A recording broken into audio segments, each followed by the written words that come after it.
El sonido del cristal al estrellarse contra mi rostro se sintió irreal. El silencio que siguió fue ensordecedor, solo interrumpido por el goteo del vino tinto que escurría por mi cara, manchando mi blusa blanca. «Vieja inútil, cuando te pido más vino, obedeces», gritó mi nuera, Valeria, tambaleándose ebria en mi comedor. Fue en ese instante cuando algo dentro de mí se rompió, y no era solo el corte que sangraba en mi sien. Como fiscala retirada, sabía exactamente cómo usar la ley para mostrarle quién era la que realmente mandaba en esa casa. La pregunta era, ¿tendría el valor de hacerlo contra la esposa de mi único hijo? Pero antes de continuar, asegúrate de ya estar suscrito al canal y escribe en los comentarios, ¿desde dónde nos estás viendo? Nos encanta saber hasta dónde están llegando nuestras historias. Siempre me consideraron una mujer fuerte. 30 años trabajando en el Ministerio Público me enseñaron a mantener la compostura incluso en las situaciones más tensas. Enfrenté a criminales violentos, a corruptos de cuello blanco y hasta a psicópatas calculadores. Ninguno de ellos logró intimidarme. Pero por alguna razón, mi nuera, Valeria, se había convertido en mi punto débil. Todo comenzó hace 7 meses, cuando Miguel, mi hijo, llamó pidiendo ayuda. «Mamá, perdimos el departamento. El dueño subió la renta y no pudimos pagarla. ¿Podríamos quedarnos contigo unas semanas hasta que encontremos otro lugar?» Como cualquier madre lo haría, abrí las puertas de mi casa. Después de todo, era una residencia espaciosa para una viuda que vivía sola, y la compañía me encantaría.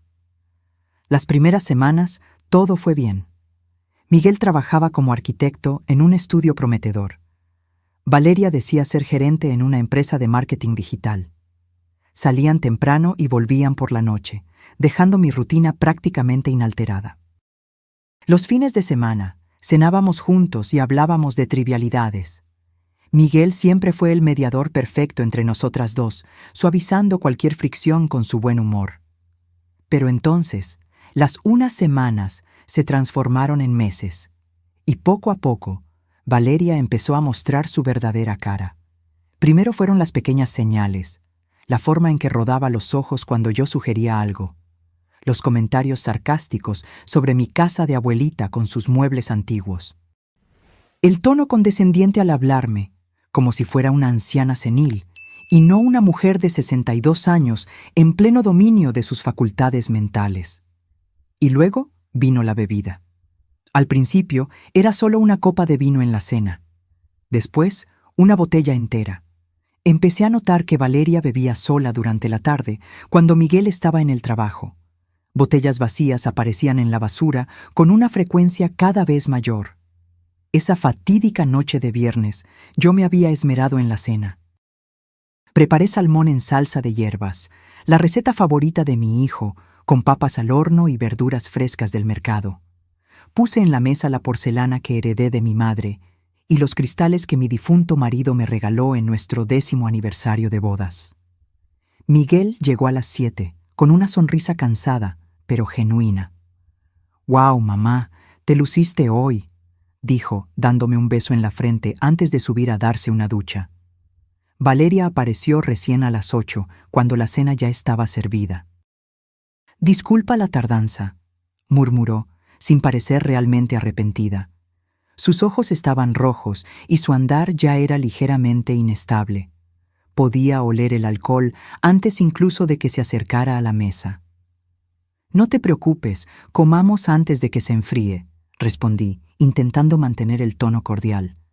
Miguel bajó, recién bañado y más relajado. El inicio de la cena fue sorprendentemente agradable.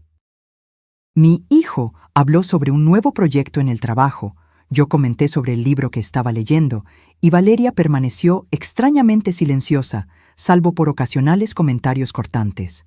La primera botella de vino se acabó antes incluso del plato principal. Miguel bebía moderadamente, pero Valeria ya iba por su 4ª copa cuando hizo un gesto brusco en mi dirección. «¡Más vino!», dijo, extendiendo la copa vacía como si yo fuera una mesera a su disposición. Creo que ya has bebido suficiente, Valeria, respondí tranquilamente, manteniendo los ojos en mi plato. El silencio que siguió fue pesado.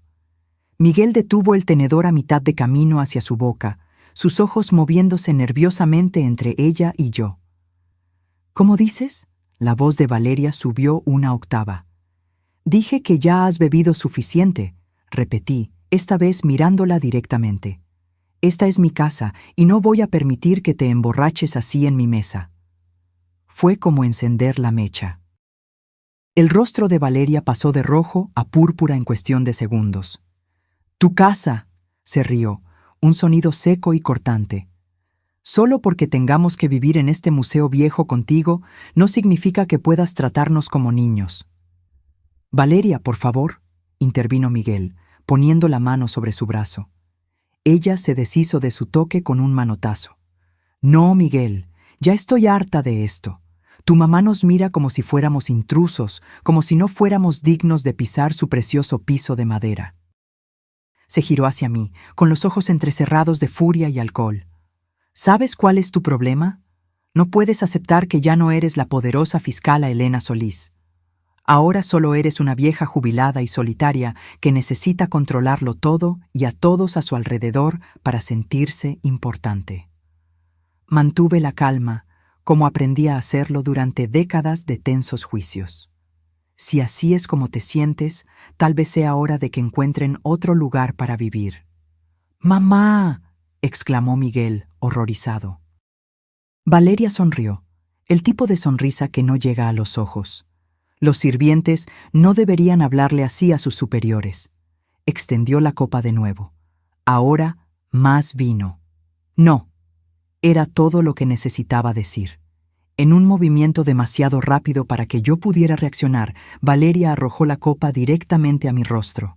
El cristal impactó mi sien derecha y se hizo añicos. Sentí el dolor agudo del golpe, luego el calor de la sangre escurriendo por el lado de mi cara, mezclándose con el vino tinto. Miguel gritó. Valeria se quedó inmóvil, respirando pesadamente, casi sorprendida por su propia acción, pero sin mostrar remordimiento. Me llevé la mano a la sien y miré mis dedos, ahora manchados de rojo. El silencio en la sala era ensordecedor. 30 años enviando criminales a prisión y ahora estaba sangrando en mi propia mesa de comedor. «Miguel», dije con una calma que no sentía, «lleva a tu esposa a su habitación ahora». Miguel corrió a jalar a Valeria, que aún parecía aturdida por lo que había hecho. Escuché sus pasos subiendo las escaleras, la puerta del cuarto cerrándose de golpe. Fui al baño y examiné el corte en el espejo. No era profundo, pero sangraría bastante, como suele ocurrir con las heridas en la cabeza. Mientras limpiaba la herida con agua fría, mis pensamientos se organizaban metódicamente, como en los tiempos en que preparaba un caso para el tribunal.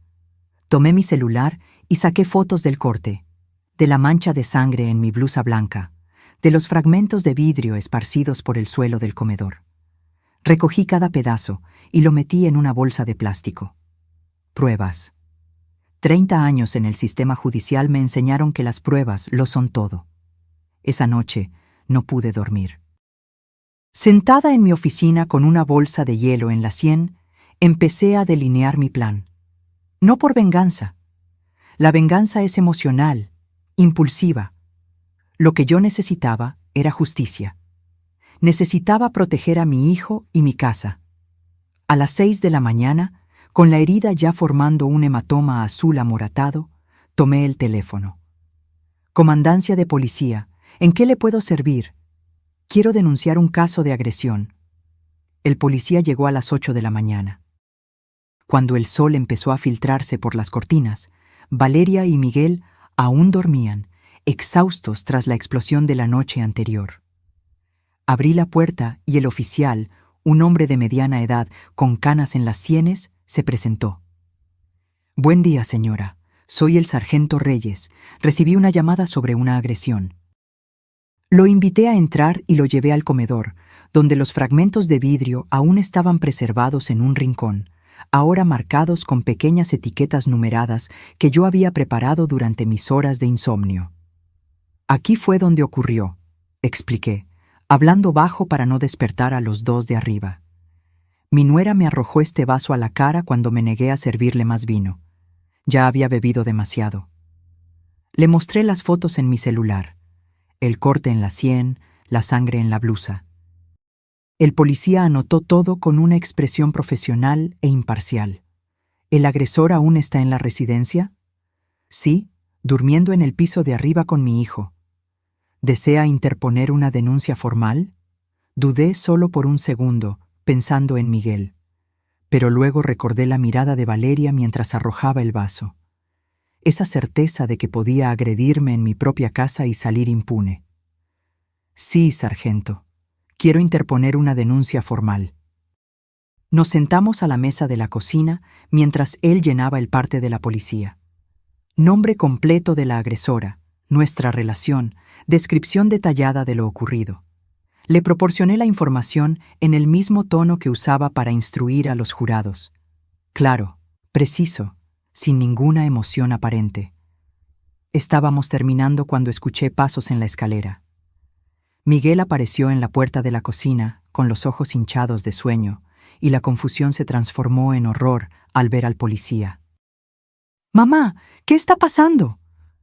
Antes de que yo pudiera responder, Valeria apareció detrás de él, también confundida, pero su rostro rápidamente se transformó en rabia al ver mi sien lastimada y al policía sentado en la mesa.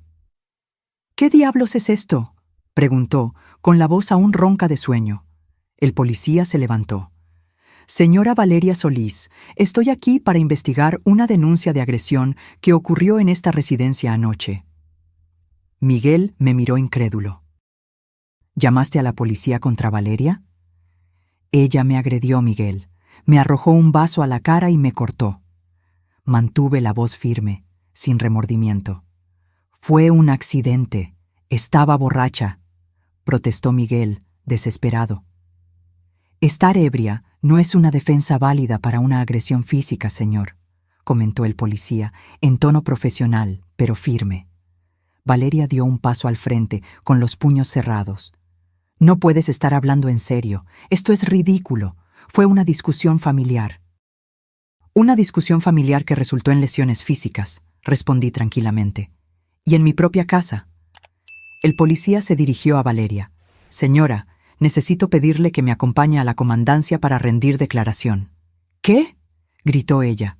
«¿Me va a arrestar por un vaso roto?». «En este momento, solo le pido que rinda declaración. Dependiendo de los hechos confirmados, puede ser acusada de agresión». Miguel estaba llorando ahora, alternando súplicas entre ella y yo. «Por favor, mamá, no hagas esto. Podemos resolver esto en familia». Miré a mi hijo, sintiendo una punzada de dolor que no tenía nada que ver con el corte en mi sien. «Miguel, ya intentamos resolver esto en familia durante meses. Anoche, Valeria cruzó la línea». El policía pidió que Valeria se vistiera apropiadamente para acompañarlo. Ella subió las escaleras dando pisotones, con Miguel justo detrás, implorando que se calmara. Me quedé sola con el policía por unos minutos. Él me miró con una expresión que yo reconocía bien. El tipo de mirada que los policías veteranos lanzan al intentar entender la dinámica familiar detrás de un incidente. «Señora, ¿está segura de que quiere seguir con esto? A veces, los problemas familiares pueden ser...». «Sargento», interrumpí educadamente. «Trabajé 30 años como fiscala. Sé exactamente lo que estoy haciendo y cuáles serán las consecuencias legales». Él pareció sorprendido. Luego asintió con un nuevo respeto en su mirada. Valeria bajó las escaleras, ahora vestida con jeans y camiseta, el cabello atado en una coleta desaliñada. Miguel la siguió, aún llorando bajito. «Esto no va a terminar aquí», dijo Valeria al pasar a mi lado. «Te vas a arrepentir de haber hecho esto».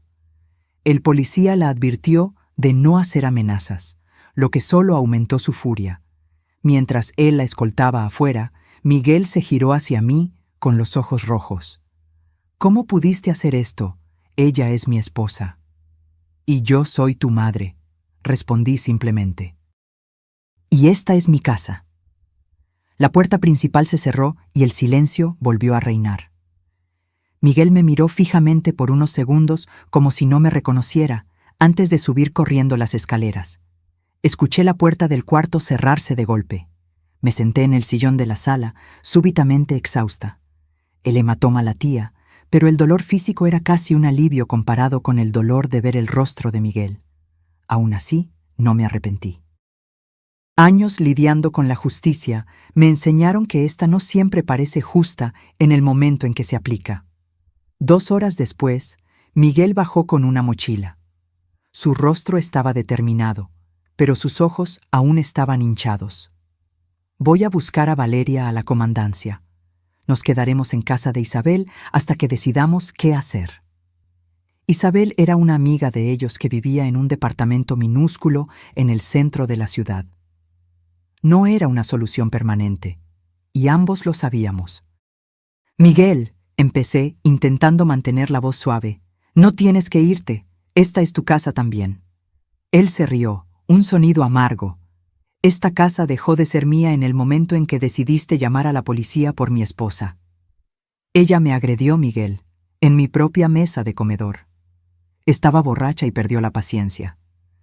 La gente comete errores y necesita responder por ellos, respondí, la voz más firme, principalmente cuando esos errores involucran violencia física. Miguel negó con la cabeza. Siempre ha sido así. La fiscala inflexible, la ley por encima de todo, incluso de tu propio hijo. Aquello dolió más que el corte en la sien, pero no dejé que se notara. Es porque te amo que estoy haciendo esto, Miguel. Valeria es abusiva y tú estás atrapado en esa relación. No te atrevas a analizar mi matrimonio. Siempre odiaste a Valeria. Siempre creíste que yo merecía algo mejor. Y lo mereces, dije tranquilamente. Mereces a alguien que te respete y que respete a tu familia. Miguel tomó las llaves del coche de la mesa de centro. Voy a buscar a mi esposa. Luego volvemos por el resto de las cosas. Cuando la puerta se cerró detrás de él, solté un suspiro largo y cansado. La casa estaba silenciosa de nuevo. Pero no era el silencio tranquilo que yo tanto valoraba. Era un silencio pesado, cargado de consecuencias. Pasé el resto del día en un estado de sopor, alternando entre la duda y la certeza. ¿Había hecho lo correcto? ¿Había perdido a mi hijo para siempre? Las preguntas giraban en mi mente mientras intentaba leer, comer, distraerme. Por la noche sonó el teléfono. Era Miguel. Estamos en casa de Isabel. Valeria fue liberada con una citación para comparecer a una audiencia la semana que viene. Su voz era fría, distante. Pasaremos mañana a recoger nuestras cosas.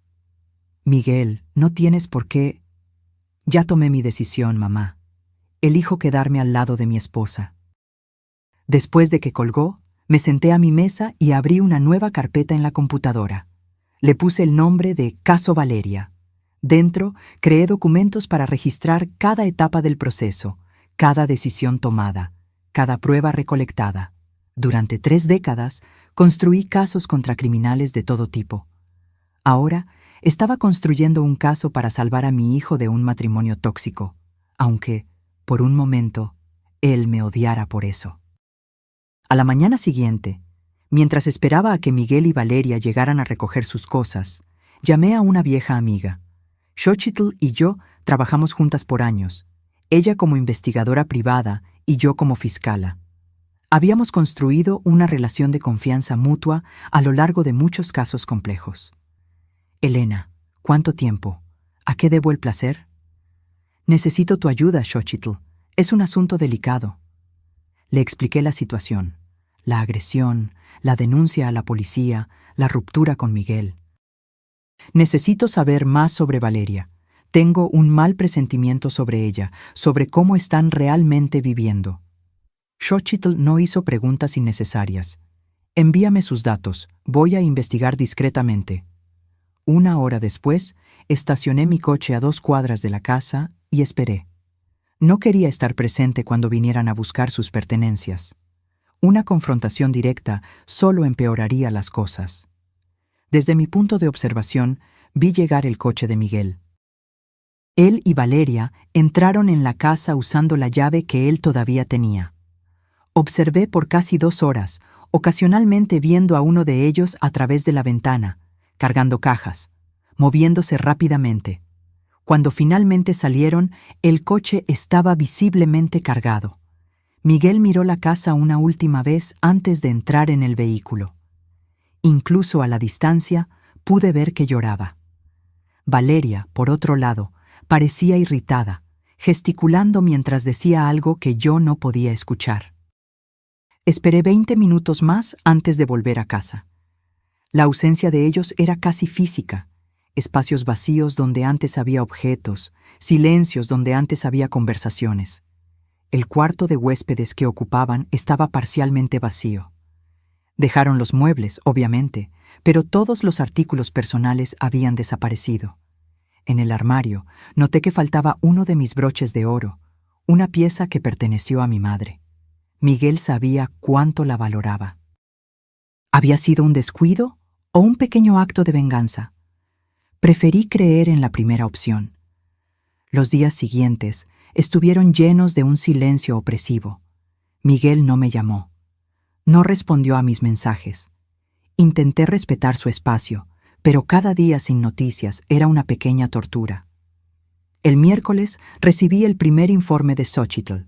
Sentada en mi oficina, abrí el archivo adjunto del correo electrónico con aprensión. Los descubrimientos fueron peores de lo que imaginaba. Valeria había sido despedida de su empleo 3 meses antes. No estaba simplemente teniendo problemas con la jefa, como alegaba durante nuestras cenas. Estaba desempleada, escondiéndoselo a todos, incluso a Miguel. Pero eso era solo el comienzo. Valeria tenía 4 tarjetas de crédito, todas sobregiradas, sumando una deuda de casi $90,000.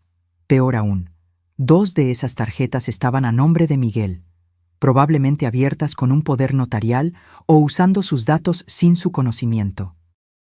El informe también mostraba algo verdaderamente alarmante: 3 retiros significativos de la cuenta de retiro de Miguel en los últimos 2 meses, sumando $180,000. Para hacer esos retiros, Valeria necesitaría tener acceso a sus contraseñas o haber falsificado su firma. Había más. Pequeñas quejas en tiendas sobre cheques sin fondos, un aviso de desalojo de un departamento anterior que nunca mencionaron y, lo más preocupante, conversaciones capturadas en redes sociales donde Valeria hablaba con amigos sobre heredar una casa pronto, cuando la vieja se muera. La vieja. Yo. Sentí una ola de náusea. No era solo un caso de temperamento explosivo o una nuera irrespetuosa. Era un esquema sistemático. Valeria estaba ahogando financieramente a mi hijo mientras planeaba un futuro construido con mi muerte. Imprimí el informe completo y lo guardé en una carpeta segura. Necesitaba más. Necesitaba entender toda la extensión de la situación antes de confrontar a Miguel con estos descubrimientos. Llamé a Xochitl de nuevo. Necesito que sigas investigando, especialmente los retiros de la cuenta de retiro. Si encuentras pruebas concretas de que Valeria actuó sin la autorización de Miguel, podríamos estar hablando de crímenes financieros. Me encargo de eso, respondió Xochitl. Y Elena, ten cuidado. Si esta mujer está financieramente desesperada y cree que puede heredar algo de ti, bueno. No necesitó terminar la frase. 30 años en el sistema criminal me enseñaron que el dinero es uno de los motivadores más poderosos para actos desesperados. Esa noche, cambié las cerraduras de la casa, una precaución necesaria. La semana siguiente, ocurrió la audiencia preliminar sobre la agresión. Asistí al tribunal donde trabajé por décadas, esta vez como víctima. Era extraño sentarme del otro lado, ver a excolegas saludándome con expresiones de preocupación, escuchar susurros en los pasillos. Valeria llegó con su abogado, un joven con un traje mal ajustado que parecía recién salido de la Facultad de Derecho. Miguel no estaba con ella, lo que me sorprendió. Yo esperaba que mi hijo estuviera allí para apoyar a su esposa. La jueza era Marta Chávez, una mujer competente que conocí superficialmente durante mis últimos años antes de la jubilación. Ella me reconoció inmediatamente, asintiendo discretamente en mi dirección. El procedimiento fue breve y directo. El fiscal presentó las acusaciones de lesiones leves. El abogado de Valeria argumentó que se trató de un incidente aislado, causado por estrés y consumo de alcohol, sin intención de causar daño. Señora jueza, dijo, mi clienta no tiene antecedentes criminales y está profundamente arrepentida por lo ocurrido. Solicitamos que se considere una medida alternativa a la prisión, como servicio comunitario. Cuando llegó mi turno de hablar, me levanté con la postura que mantuve por décadas en esos mismos recintos. Señora jueza, no busco venganza ni un castigo severo. Busco justicia y, principalmente, protección.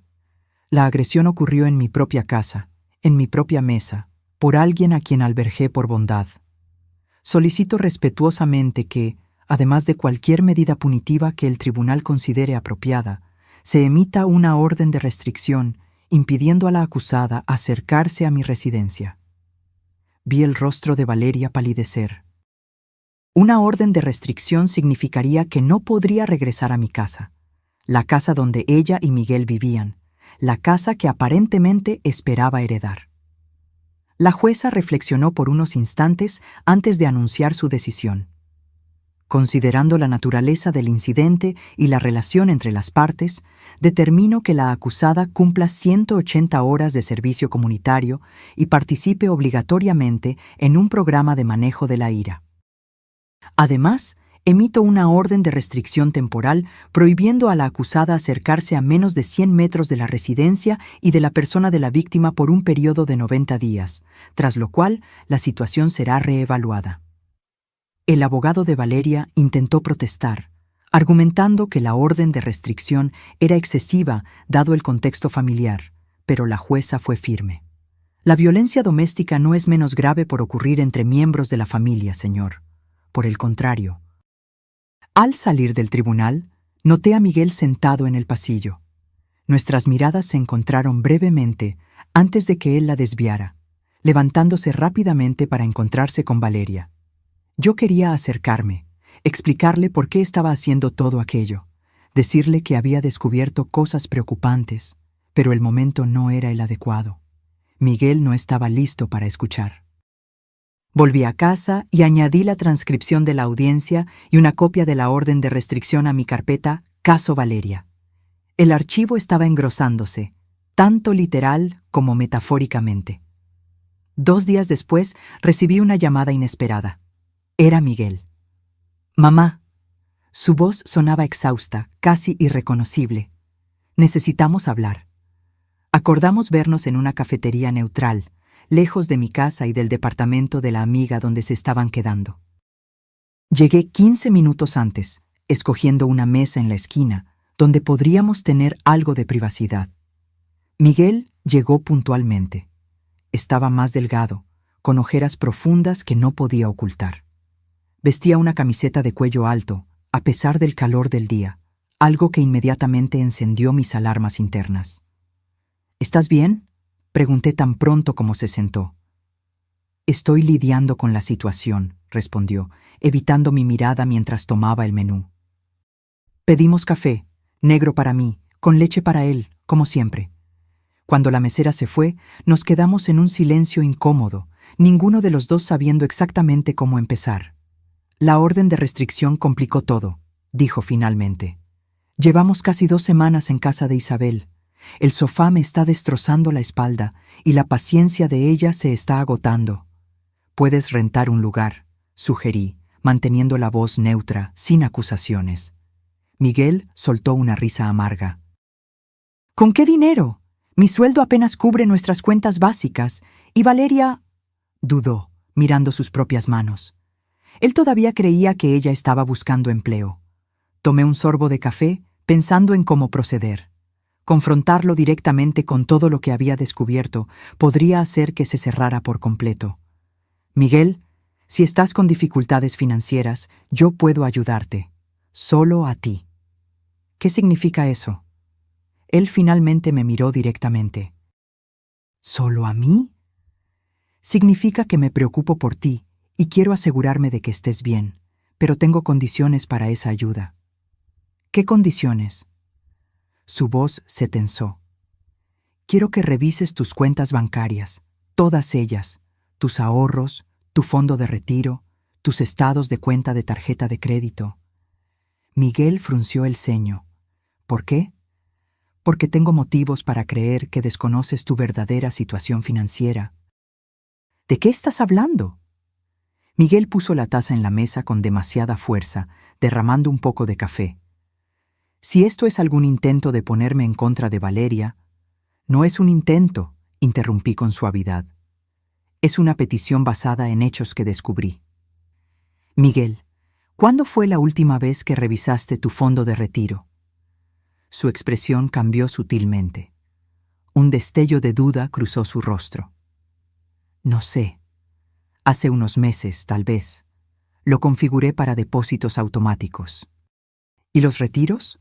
¿Autorizaste algún retiro recientemente? Se quedó completamente inmóvil. ¿Qué retiros? Abrí mi bolsa y saqué una hoja de papel, un estado de cuenta de su fondo de retiro que Xóchitl había obtenido. Lo puse sobre la mesa y lo giré hacia él. El documento mostraba claramente 3 grandes retiros en los últimos 2 meses. Miguel tomó el papel con las manos temblorosas, su rostro perdiendo el color mientras leía. Esto no es posible. Yo nunca autoricé esto. Hay más, dije gentilmente, sacando otros documentos de mi bolsa. Estados de cuenta de tarjeta de crédito a su nombre con compras que él claramente no había hecho, incluyendo joyas caras y transferencias a cuentas que no reconocíamos. Miguel miró los papeles, su respiración acelerándose. ¿Cómo conseguiste todo esto? Contraté a una investigadora privada. Después de que Valeria me agredió, me di cuenta de que algo andaba muy mal. ¿Investigaste a mi esposa? Su voz subió una octava, indignada. Investigué para protegerte, respondí firmemente. Y parece que tenía razón en preocuparme. Miguel, Valeria fue despedida hace 3 meses. Tienes 4 tarjetas de crédito sobregiradas, 2 de ellas a tu nombre. Sacó $180,000 de tu fondo de retiro sin tu autorización. Eso es un crimen. Miguel cerró los ojos y respiró hondo varias veces. Cuando los abrió, había una mezcla de emociones en su mirada: rabia, confusión, miedo y finalmente un destello de reconocimiento. Las cuentas. Ella siempre decía que estaba pagando las cuentas, pero siempre faltaba dinero. Yo creía que era porque mi sueldo era bajo, que no nos estábamos administrando bien. Ella te está robando, hijo. Miguel negó con la cabeza lentamente. No, debe haber una explicación. Tal vez estaba desesperada después de perder el empleo. Tal vez no quería preocuparme. Debe haber planeado devolver el dinero cuando consiguiera un nuevo trabajo. Miguel, dije con toda la gentileza que pude reunir, hay una cosa más que necesitas ver. Le entregué el último documento, capturas de pantalla de las conversaciones de Valeria con amigos, donde ella hablaba sobre heredar una casa pronto, cuando la viejita se muera, y sobre aguantar a la vieja por unos meses más hasta que resolvamos nuestra situación financiera. Miguel leyó los mensajes 1, 2, 3 veces, como si no pudiera comprender las palabras frente a él. Entonces, vi algo en su rostro romperse. Una lágrima rodó por su mejilla, seguida por otra y otra más. Ella siempre decía que tú no nos aceptabas porque eras muy tradicional. Por eso nos tratabas con tanta frialdad. Miguel, a mí nunca me importó a quién elegiste amar. Me importa la forma en que esa persona te trata. Él se secó las lágrimas con una servilleta. Cuando nos mudamos a tu casa, dijo que sería temporal, solo hasta que juntáramos dinero para nuestra propia casa. Pero siempre pasaba algo, una cuenta inesperada, una emergencia. Decía que estábamos ahorrando, pero yo nunca vi el dinero crecer. Sostuve su mano por encima de la mesa. ¿Y la camiseta? Hace demasiado calor para usar cuello alto. Miguel palideció e instintivamente subió el cuello. No es nada. ¿Es ella? ¿También fue violenta contigo? Sus ojos se llenaron de lágrimas de nuevo. Lentamente bajó el cuello, revelando marcas de dedos en su cuello, moretones amarillentos que parecían estar desapareciendo. Fue después de la audiencia, susurró. Estaba furiosa por la orden de restricción. Dijo que yo debía haber testificado a su favor, que yo te elegí a ti en lugar de a ella.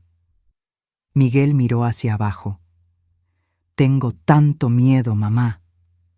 La rabia que sentí en ese momento fue diferente de la fría indignación que sentí cuando Valeria me arrojó el vaso.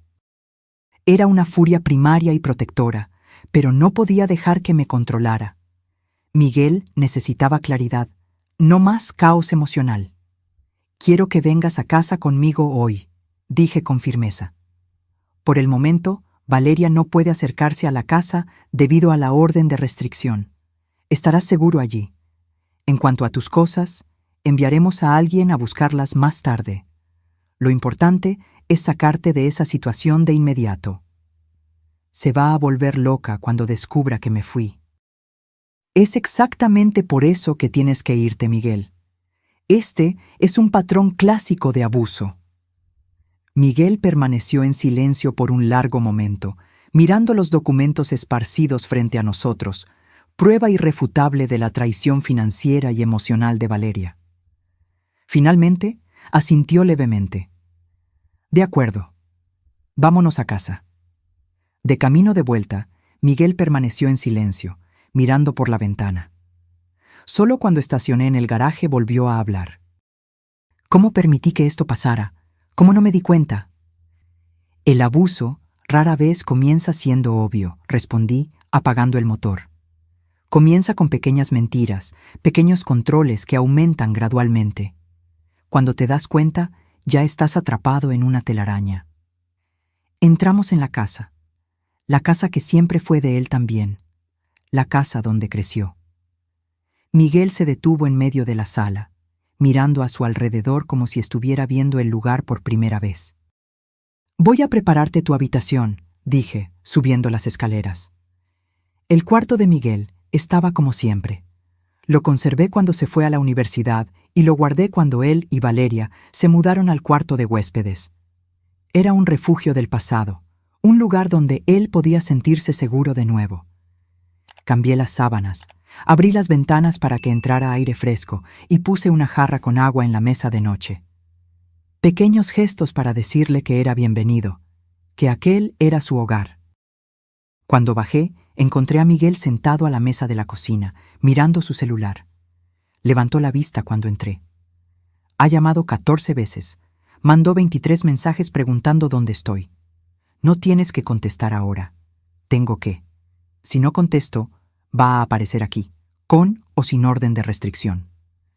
Miguel escribió un mensaje corto. Necesito un tiempo para pensar. Estoy seguro. Por favor, no me busques hoy. Segundos después, el teléfono empezó a sonar. El nombre de Valeria apareció en la pantalla. Miguel rechazó la llamada con las manos temblorosas y apagó el aparato. ¿Qué hago ahora?, preguntó, pareciendo perdido. Un paso a la vez, respondí, sentándome a su lado. Primero, necesitamos proteger tus finanzas. Mañana cambiaremos tus contraseñas bancarias y notificaremos al banco sobre las transacciones no autorizadas. Después, consultaremos a una abogada para discutir tus opciones legales. ¿Opciones legales?, repitió, como si estuviera saboreando las palabras. ¿Te refieres a divorcio?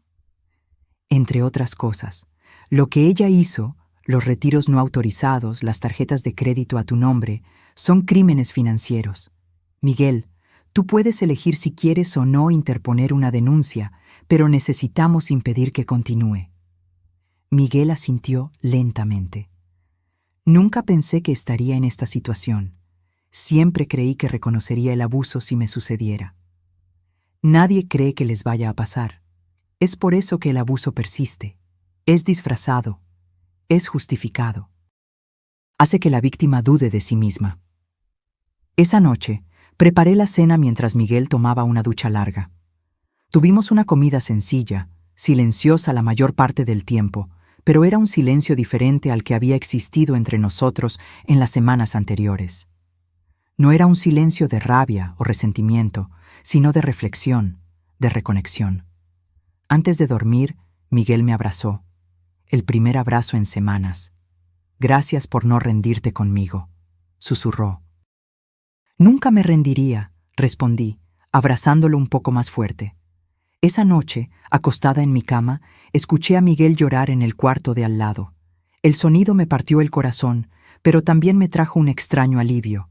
Estaba en casa, estaba seguro, y el llanto era parte de la sanación.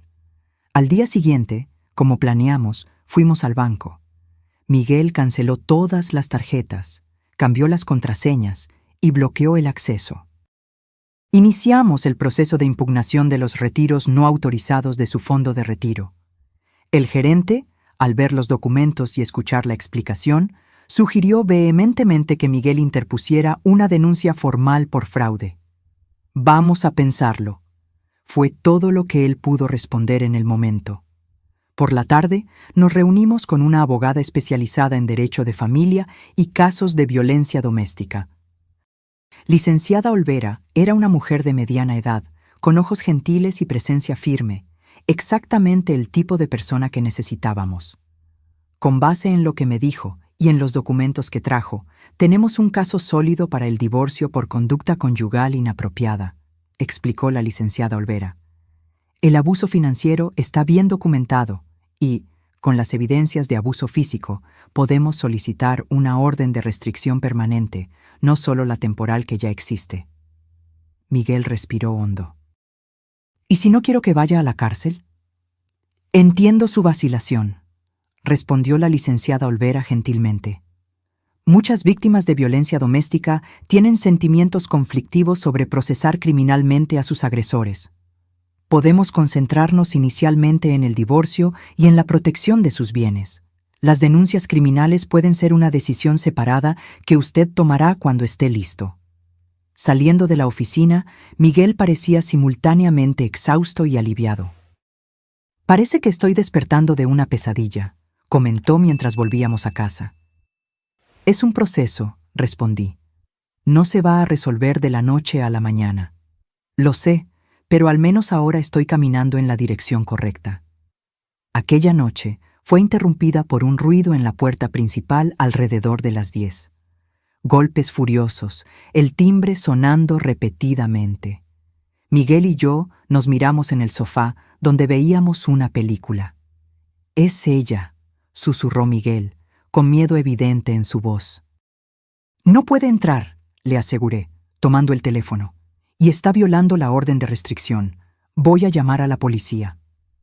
Los golpes continuaron, volviéndose más fuertes a medida que yo relataba la situación a la operadora del 911.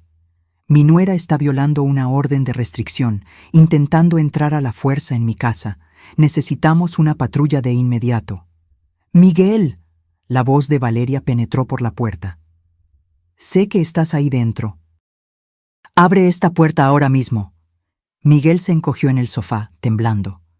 Fui hacia él y sostuve sus manos. «Todo está bien. No puede entrar. La policía está en camino».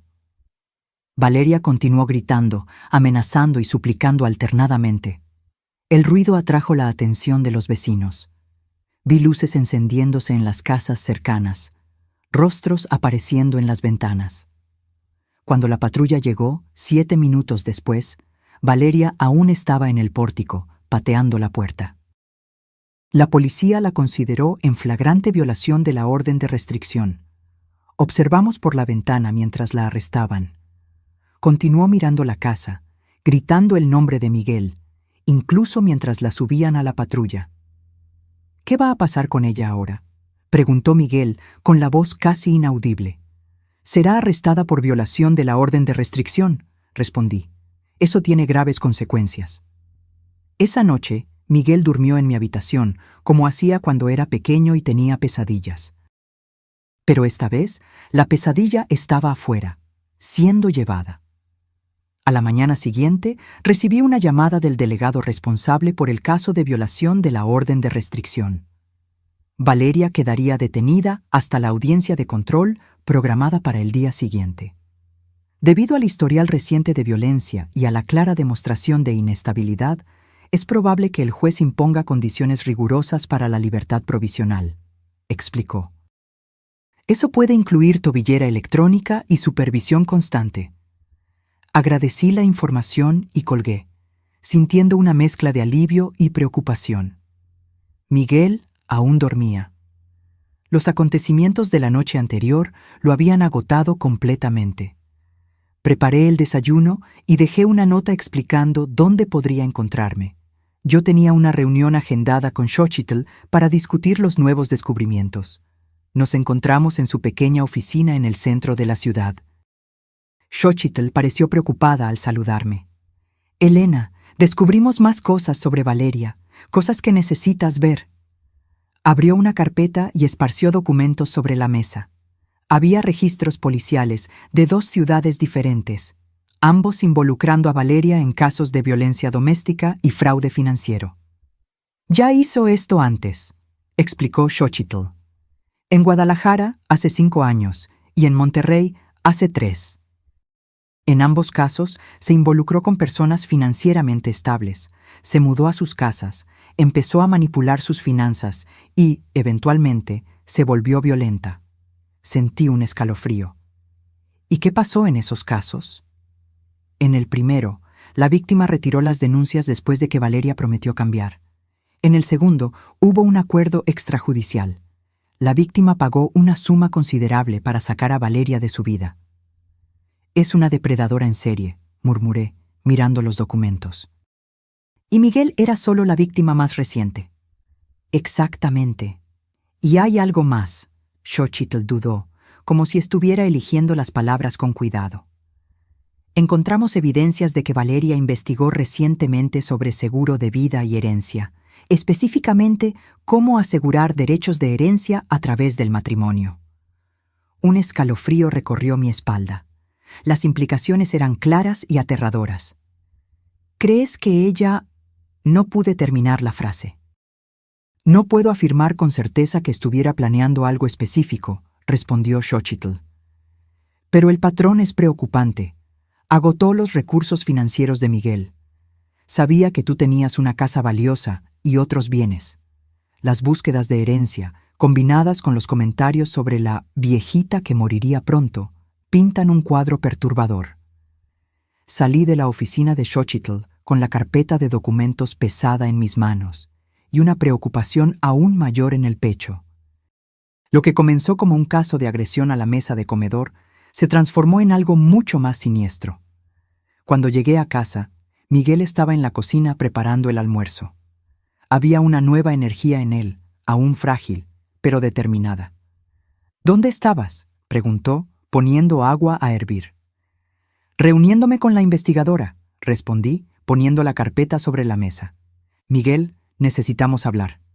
Él miró la carpeta, luego a mí y apagó la estufa. «¿Más malas noticias?» «Información importante. Por favor, siéntate». Le mostré los documentos, explicando cuidadosamente los patrones de comportamiento de Valeria en relaciones anteriores. Miguel escuchó en silencio, su rostro pasando por una serie de emociones: shock, dolor, rabia y, finalmente, resolución. «Entonces, yo no era especial», dijo finalmente. «Yo era simplemente conveniente. Eras un blanco», corregí suavemente. «Pero eso no disminuye quién eres». Depredadoras como Valeria son hábiles en identificar personas buenas y confiables y manipularlas. Miguel se pasó la mano por el rostro y respiró hondo. «¿Qué hacemos ahora?»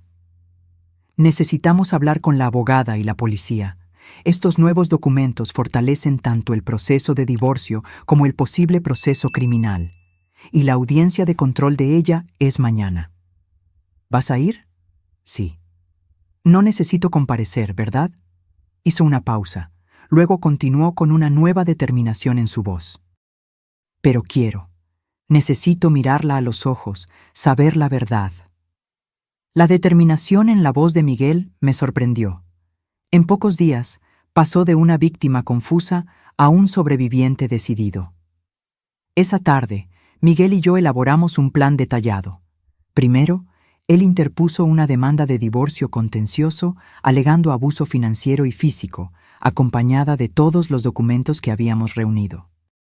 Enseguida, presentamos denuncias formales por los crímenes financieros, uso no autorizado de la cuenta de retiro y apertura fraudulenta de tarjetas de crédito.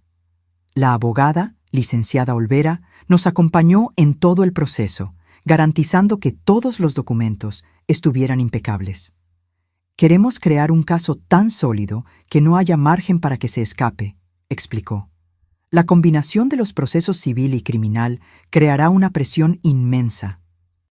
A la mañana siguiente nos preparamos para la audiencia de control. Miguel eligió ropa sobria, pantalón de vestir negro y camisa blanca, el tipo de ropa que usaría en una entrevista de trabajo importante. Yo opté por uno de los trajes que solía usar cuando aún era fiscala, un sutil recordatorio al tribunal de quién era yo. El tribunal estaba relativamente vacío cuando llegamos, acompañados por la licenciada Olvera. Fuimos dirigidos a la sala del tribunal, donde nos sentamos discretamente en el fondo. Miguel sostuvo mi mano con fuerza, sus dedos fríos a pesar del calor del día. Cuando Valeria fue traída vistiendo el uniforme naranja de prisión y esposas, Miguel respiró hondo. Era la primera vez que la veía desde la noche de la invasión. Valeria examinó la sala y sus ojos se fijaron en nosotros. Por un momento, su expresión se suavizó al ver a Miguel, pero luego notó nuestras manos entrelazadas y su rostro se contorsionó de rabia. Le dijo algo a su abogado, que miró en nuestra dirección y negó con la cabeza. El juez entró y la audiencia comenzó. El fiscal presentó el caso: violación flagrante de una orden de restricción, historial reciente de violencia, riesgo de intimidación a testigos. Además, señor juez, añadió, tenemos información de que la acusada tiene historial de comportamiento similar en otras jurisdicciones, habiéndose involucrado en casos anteriores de violencia doméstica y fraude en Guadalajara y Monterrey. Esa información era nueva para Valeria. Se giró bruscamente hacia el abogado, visiblemente impactada.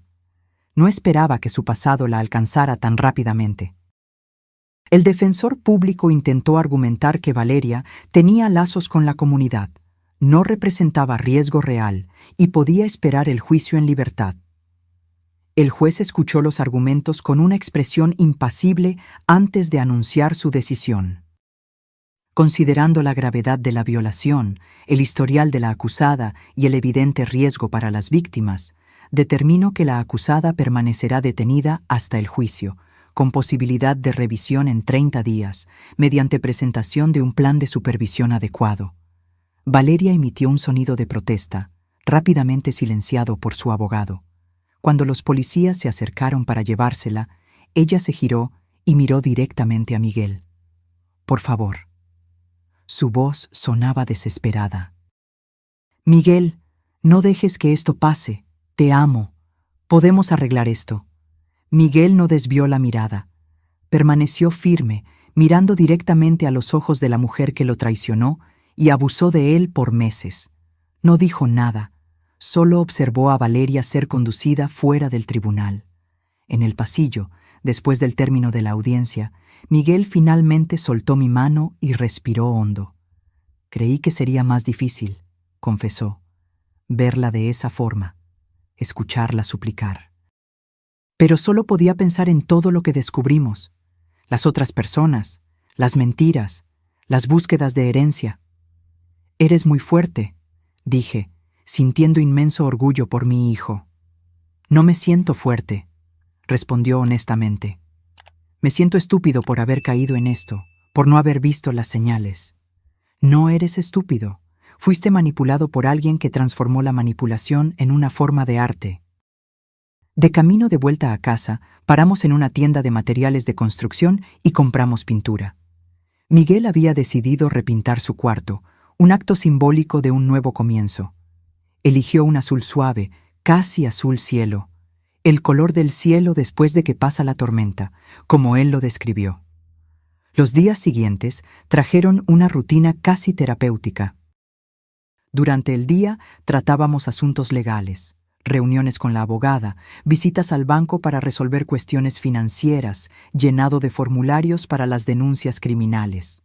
Por la noche, pintábamos el cuarto de Miguel, movíamos los muebles del lugar, renovábamos el espacio que fue de él en la infancia y adolescencia, y que ahora sería su refugio para la recuperación.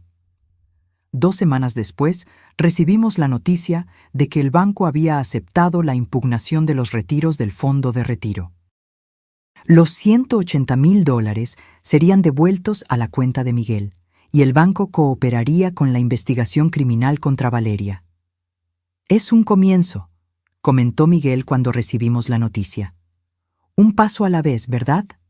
«Exactamente», concordé. Esa tarde, mientras aplicábamos la última mano de pintura en el techo del cuarto, Miguel dijo algo que venía guardando. ¿Sabes cuál es la cosa más difícil de aceptar? No es el dinero, no son las mentiras, ni siquiera la violencia. Es darme cuenta de que los últimos 2 años de mi vida se basaron en una farsa, que la persona que yo amaba nunca existió de verdad. Bajé de la escalera y me senté en el borde de la cama, protegida por lonas plásticas. Lamentar lo que pensabas tener es a menudo mucho más difícil que lamentar lo que realmente perdiste. Miguel asintió, bajando de la escalera y sentándose a mi lado. ¿Cómo puedo seguir adelante después de esto? ¿Cómo puedo confiar en alguien de nuevo?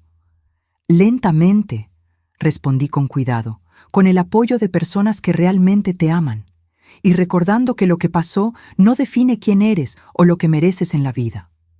Él apoyó la cabeza en mi hombro, manchando mi camiseta vieja con pintura azul. No me importó en lo más mínimo. «Gracias por no rendirte conmigo», murmuró. «Incluso cuando estaba enojado contigo, incluso cuando elegí el lado equivocado». «Es lo que hacen las madres», respondí simplemente. «Esperamos el momento en que nuestros hijos estén listos para escuchar. Entonces, estamos allí para ayudarlos a reconstruir». 1 mes pasó. La vida volvió a la normalidad, o a una nueva normalidad. Miguel había regresado a su trabajo en el estudio de arquitectura, ahora a tiempo completo. Yo había retomado mis rutinas de jubilada, lectura por la mañana, jardinería por la tarde, cenas ocasionales con amigos. El proceso criminal contra Valeria progresó lentamente, como es típico en el sistema judicial. Ella permaneció detenida, habiendo tenido una segunda solicitud de libertad provisional negada cuando nuevas evidencias de sus actividades anteriores salieron a la luz. Miguel empezó a ir a terapia 2 veces por semana, buscando entender qué lo había vuelto vulnerable al abuso y cómo construir relaciones más saludables en el futuro. Algunas noches yo lo escuchaba llorar en el cuarto, pero los episodios se estaban volviendo menos frecuentes, menos intensos. Una tarde de sábado, mientras preparábamos el almuerzo juntos, una actividad que se había convertido en un ritual reconfortante, sonó el teléfono. Era la licenciada Olvera, la abogada. «Tengo novedades», dijo. «El abogado de Valeria se comunicó conmigo proponiendo un acuerdo judicial». Miguel puso el teléfono en altavoz para que yo también pudiera escuchar. «¿Qué tipo de acuerdo?»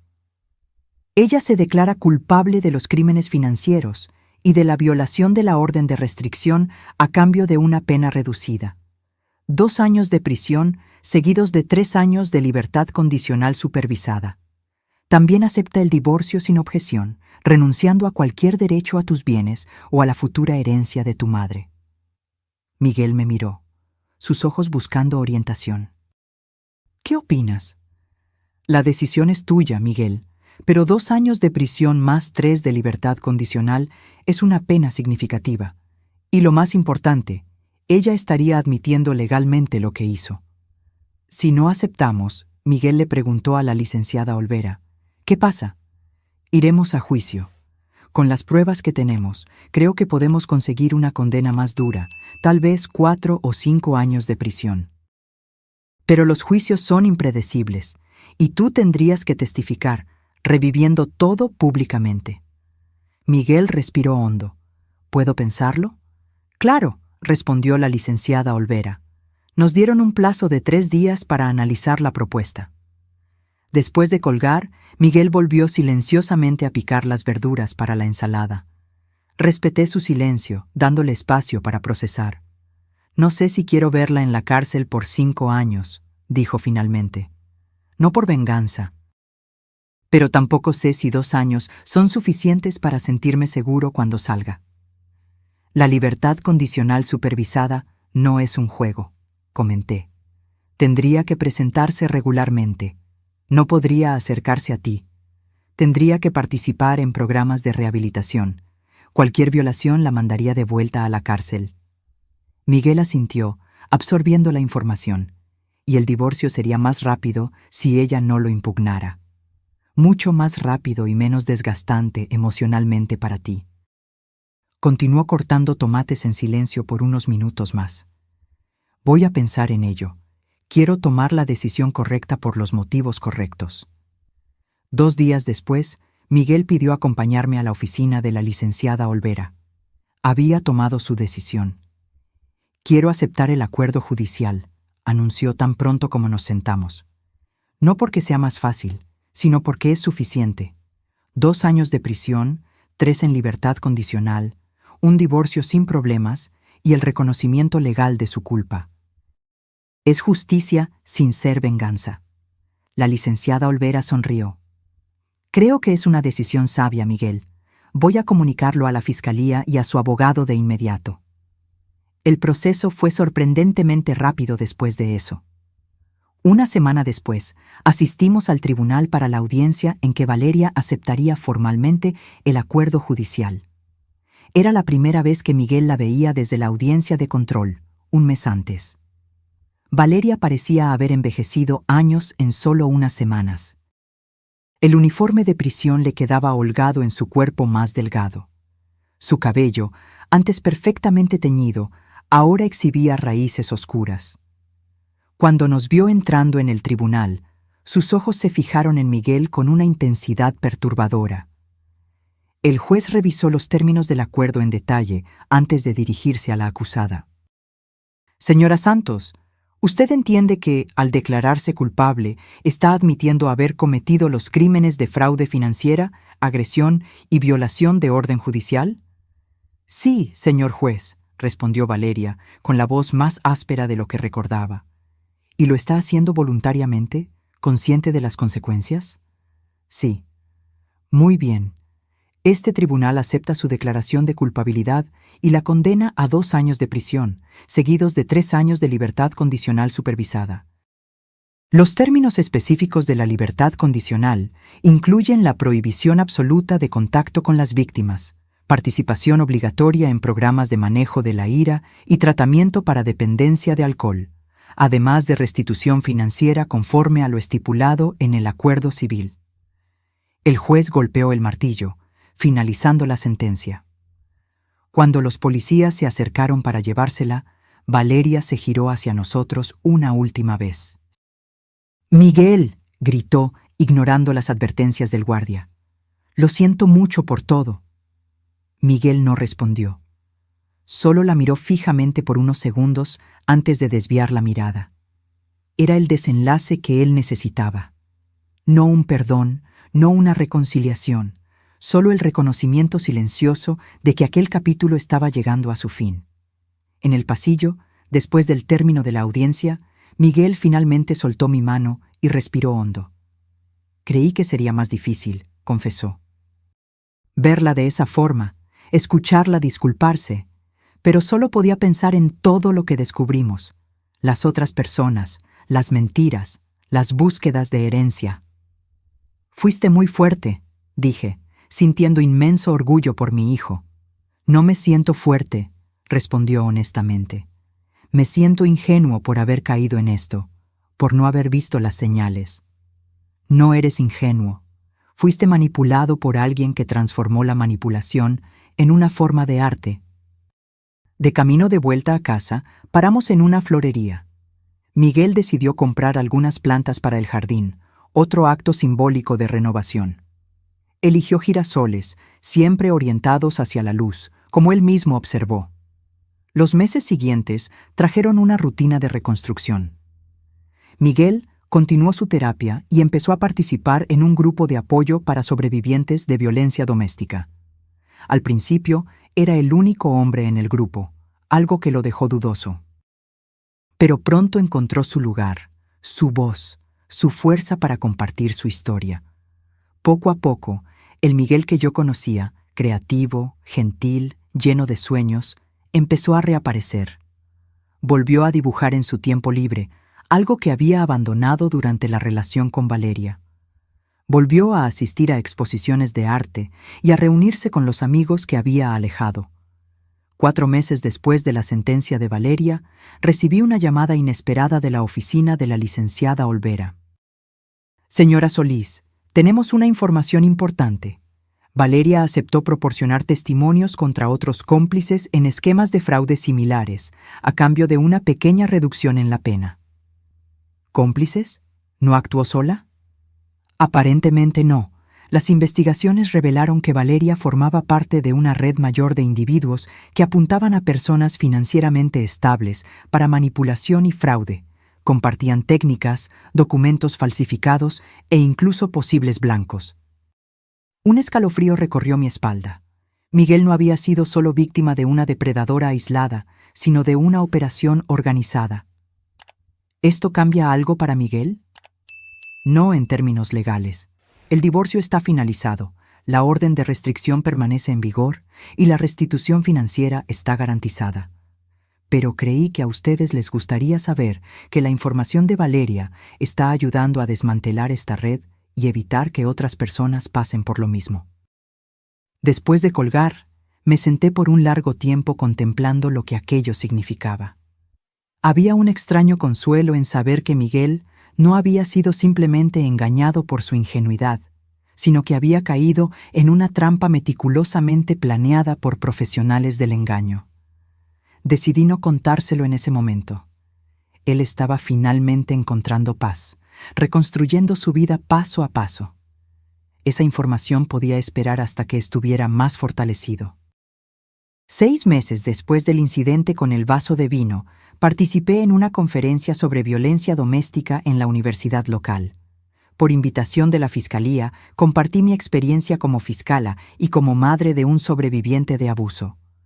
Hablé sobre las señales que ignoramos, sobre cómo el abuso puede ocurrir en cualquier familia, independientemente de la educación o el estatus social. Muchas veces, pensamos en la violencia doméstica como algo que les sucede a otros, concluí mi discurso. Algo distante de nuestra realidad, algo que podríamos reconocer y evitar fácilmente. La verdad es que puede estar sentada a nuestra mesa de comedor, disfrazada de amor, camuflada de preocupación, oculta bajo capas de manipulación. Y a veces es necesario que un vaso se rompa para que podamos ver la realidad con claridad. Al bajar del escenario, fui sorprendida por un rostro familiar en la platea. Miguel estaba allí, en la última fila, con los ojos llorosos. No me había dicho que vendría. «Estuviste increíble», dijo cuando nos encontramos en el pasillo. «No sabía que vendrías». Necesitaba verte hablando de eso. Necesitaba escuchar tu perspectiva. Hizo una pausa, poniendo las manos en los bolsillos, un gesto que siempre hacía cuando estaba nervioso. «Quería contarte algo. Decidí estudiar psicología. Quiero trabajar con víctimas de abuso, especialmente hombres, que a menudo tienen dificultad en pedir ayuda o incluso reconocer el abuso». Mi corazón se llenó de orgullo. «Miguel, eso es maravilloso. Fuiste tú quien me inspiró. La forma en que luchaste por mí, incluso cuando yo no quería ser salvado». Él sonrió, una sonrisa genuina que no veía hacía mucho tiempo. «Creo que estoy siguiendo tus pasos, de alguna forma. Tú siempre luchaste por la justicia en el tribunal. Ahora, yo quiero luchar por la sanación fuera de él». Esa noche, cenamos juntos en un restaurante pequeño, celebrando esa nueva dirección en la vida de Miguel. Mientras saboreábamos el postre, él me hizo una pregunta que yo sabía que vendría eventualmente. «Mamá, ¿tienes noticias de Valeria?» Dudé, decidiendo que era hora de compartir lo que sabía. Está colaborando con las investigaciones. Parece que formaba parte de un grupo mayor de defraudadores. Miguel asintió lentamente. Eso... De alguna forma, eso ayuda. Saber que no fue solo conmigo, que no fue porque yo era particularmente tonto o ingenuo. Nunca fuiste tonto, Miguel. Fuiste solo un buen hombre que creyó en lo mejor de las personas. Y sigo creyendo, dijo, sorprendiéndome. Solo que ahora también creo en las señales de alerta. Creo en mi intuición cuando algo no parece estar bien. Eso es sabiduría, no cinismo, respondí, tomando su mano sobre la mesa. ¿Sabes lo que me ayudó más que nada en todo este proceso?, preguntó, mirándome a los ojos. Fue verte esa noche, con sangre escurriendo por el rostro, aún así manteniendo la calma y la dignidad. Fue darme cuenta de que incluso herida, no perdiste tu fuerza. Eso me mostró que yo también podía sobrevivir, que yo también podía sanar. Sentí lágrimas en mis ojos, emocionada con sus palabras. Los dos sobrevivimos y salimos más fuertes. Un año después del incidente con el vaso de vino, nuestra vida había encontrado un nuevo ritmo. Miguel estaba en el segundo semestre de psicología, apasionado por la carrera y decidido a hacer una diferencia en la vida de otros sobrevivientes de abuso. Yo me había convertido en una conferencista regular en eventos sobre violencia doméstica, usando mi experiencia como fiscala y como madre para educar y concientizar. Valeria cumplía su pena, y por lo que supimos a través de la licenciada Olvera, continuaba colaborando con las autoridades. Sus informaciones habían llevado a la detención de 7 personas más involucradas en el esquema de fraude y abuso. Pequeñas victorias en el gran sistema de justicia que yo conocía tan bien. Una mañana de domingo, mientras tomábamos café en la terraza, Miguel trajo un periódico y lo puso frente a mí. «Hay un artículo que deberías leer», dijo, señalando una nota en la sección de sociedad. El título decía: Grupo de apoyo para hombres víctimas de violencia doméstica gana sede propia. La foto mostraba a Miguel al lado de otros 3 hombres, todos sonrientes frente a una casa pequeña, pero acogedora. «No me contaste sobre esto», dije, mirándolo con sorpresa. Quería que fuera una sorpresa. Conseguimos el financiamiento de la alcaldía y de una fundación privada. Vamos a ofrecer apoyo psicológico, orientación legal y grupos de terapia, todo gratuito. «Miguel, eso es increíble». Mi voz desbordaba de orgullo. Todo comenzó con ese grupo de apoyo al que asistí. Me di cuenta de que había muchos hombres como yo, sufriendo en silencio porque la sociedad no reconoce fácilmente el abuso cuando la víctima es un hombre. Hizo una pausa, tomando un sorbo de café. ¿Sabes? Al inicio de la terapia, yo tenía mucha vergüenza. Me sentía menos hombre por haber sido abusado, por no haber controlado la situación. Fue un largo camino hasta entender que el abuso no tiene género, que cualquier persona puede ser víctima. Y ahora estás ayudando a otros a recorrer ese mismo camino. ¿Sí?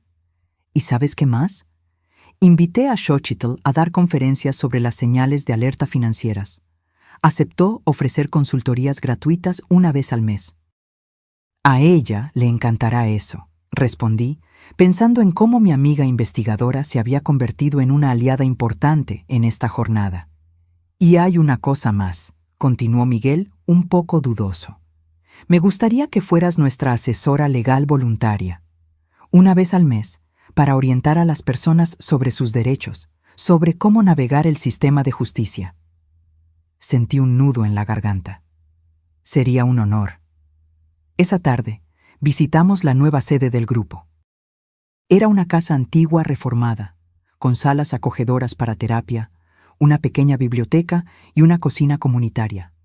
Miguel me presentó a los otros fundadores, todos sobrevivientes de abuso, todos determinados a transformar su dolor en propósito. Mientras caminábamos por los cuartos, deteniéndonos para admirar el trabajo de renovación, no pude dejar de pensar en la ironía de todo aquello. Hace un año, yo estaba con un corte en la sien, sangrando en mi propia mesa de comedor, temiendo haber perdido a mi hijo para siempre. Ahora estábamos más unidos que nunca, unidos no solo por la sangre, sino por la experiencia compartida de supervivencia y renacimiento.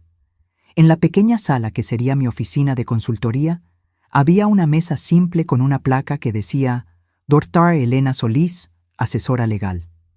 Al lado, en la pared, un marco vacío. «¿Qué va aquí?», pregunté, señalando el marco. «Aún no lo decido», respondió Miguel. «Pensé en poner tu diploma, pero parece demasiado formal para el ambiente que queremos crear». Reflexioné por un momento antes de sugerir: «¿Qué tal esa foto nuestra en el lago, del verano pasado? El primer viaje que hicimos después de todo». El rostro de Miguel se iluminó. «Perfecto. Muestra que hay vida y alegría después del trauma». De vuelta a casa, pasamos por una tienda de antigüedades. En la vitrina, un conjunto de copas de cristal llamó mi atención. Me detuve para mirarlas, sintiendo una mezcla de emociones. «Podemos comprarlas, si quieres», dijo Miguel, notando mi interés. «No estoy segura», respondí honestamente. «Sabes, por mucho tiempo yo no podía ni mirar copas de vino sin sentir ansiedad», confesó él. «Pero la semana pasada cené en casa de un colega y logré sostener una copa sin temblar. Pequeñas victorias, como dice mi terapeuta». Miré a mi hijo, maravillada con su jornada. «Pequeñas victorias», repetí. «Creo que sí, llevaremos el conjunto». Aquella noche hicimos algo que no hacíamos hacía mucho tiempo. Abrimos una botella de vino. No para olvidar, no para anestesiar, sino para celebrar. Para marcar un año de sanación, un año de reconstrucción, un año de descubrimientos sobre nosotros mismos y sobre lo que realmente importa. En las nuevas copas de cristal, el vino brillaba bajo la luz de la cena. Miguel levantó la suya en un brindis. «Por la supervivencia», dijo él. «Por la sanación», añadí. «Y por la copa rota que nos liberó», concluyó con una leve sonrisa. Mientras el cristal tintineaba gentilmente, pensé en cómo un momento de violencia, por terrible que fuera, había desencadenado una serie de eventos que trajeron no solo justicia, sino también sanación y propósito. El vaso roto destrozó más que cristal aquella noche.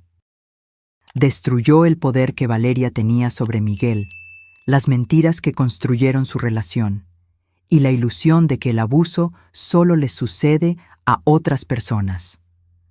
En su lugar, construimos algo nuevo y más fuerte, un vínculo renovado entre madre e hijo, un propósito compartido de transformar nuestra propia experiencia traumática en esperanza para los demás.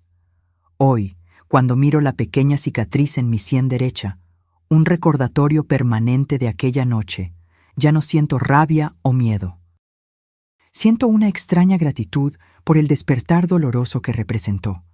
Aquella copa rota no solo expuso la verdad sobre Valeria, nos liberó para reconstruir nuestras vidas con más honestidad, más claridad y más compasión. Como fiscala, pasé 3 décadas buscando justicia en el tribunal. Ahora, al lado de mi hijo, encontré un tipo diferente de justicia, la que viene de la sanación, de la transformación y de la capacidad de usar nuestro propio dolor para aliviar el de los otros. No siempre es fácil. Hay días en que Miguel todavía lucha con la vergüenza, días en que yo todavía me cuestiono si podría haber percibido las señales antes, pero entonces veo el trabajo que estamos haciendo, las vidas que estamos tocando, y sé que estamos exactamente donde deberíamos estar. A veces es necesario que algo se rompa completamente para que podamos reconstruirlo más fuerte, más auténtico e infinitamente más precioso de lo que era antes. Como aquel vaso de cristal que se hizo añicos en mi sien, nuestra familia se rompió momentáneamente, pero lo que construimos a partir de los fragmentos, este nuevo vínculo, este nuevo propósito, es mucho más valioso que cualquier copa intacta jamás podría ser. Ahora, si te gustó esta historia, haz clic en suscribirse y dime en los comentarios qué parte te dejó con la boca abierta. Ah, Y no olvides hacerte miembro para tener acceso a videos exclusivos que no subo aquí. Te espero allá.